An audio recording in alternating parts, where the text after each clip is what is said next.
Bonjour Nicolas Bouzou. Bonjour Dimitri, bonjour Anissa, bonjour à tous. Bonjour Nicolas. On continue ce matin d'explorer les conséquences de cette offensive du Hamas samedi contre Israël. Y aura-t-il des conséquences économiques ? Ça commence un peu. Le pétrole est en hausse ce matin de 4,5% en Asie. Qu'est-ce que ça veut dire ? Oui, cette hausse, elle traduit le fait que les marchés anticipent des conséquences économiques. Alors si vous le voulez bien, je distinguerai les conséquences mondiales, régionales au Moyen-Orient et nationales pour Israël.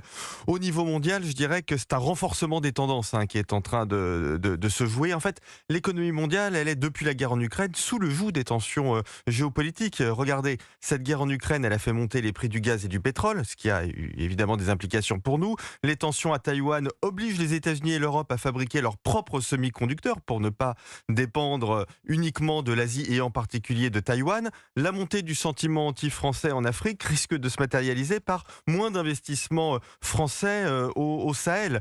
Quant aux actions terroristes du Hamas contre la démocratie israélienne, soutenues par l'Iran ou l'Algérie, elles actent le fait que la mondialisation se rétrécit. Je vous rappelle, Dimitri, qu'en 2015, les États-Unis de Barack Obama avaient signé avec l'Iran les accords de Vienne qui levaient l'embargo économique.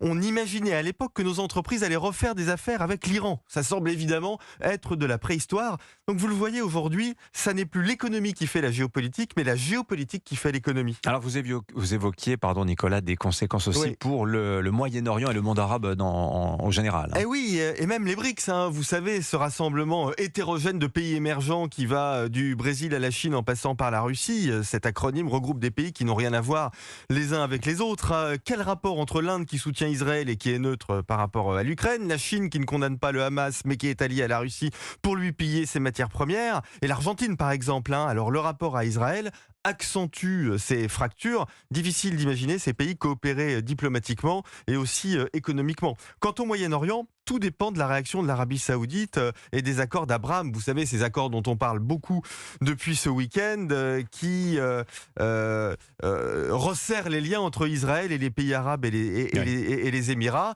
Si ces accords tiennent, ce qui n'est pas sûr mais ce qui est possible, on va avoir un vrai schisme économique au Proche et au Moyen-Orient, avec l'Arabie Saoudite et les Émirats qui sont en plein développement économique, qui anticipent l'après-pétrole, qui mettent un argent de dingue sur l'innovation et qui vont croître encore plus grâce à l'argent d'Israël. Et puis d'un autre côté, l'Iran, l'Algérie ou la Syrie qui sont en plein désarroi économique et social. Et Israël, enfin, Nicolas ? Écoutez, la santé économique d'Israël s'est considérablement améliorée ces dernières décennies grâce aux performances du pays en matière de recherche et d'innovation. Le taux de chômage est de 4% de la population active. Le pays exporte beaucoup, l'inflation est maîtrisée.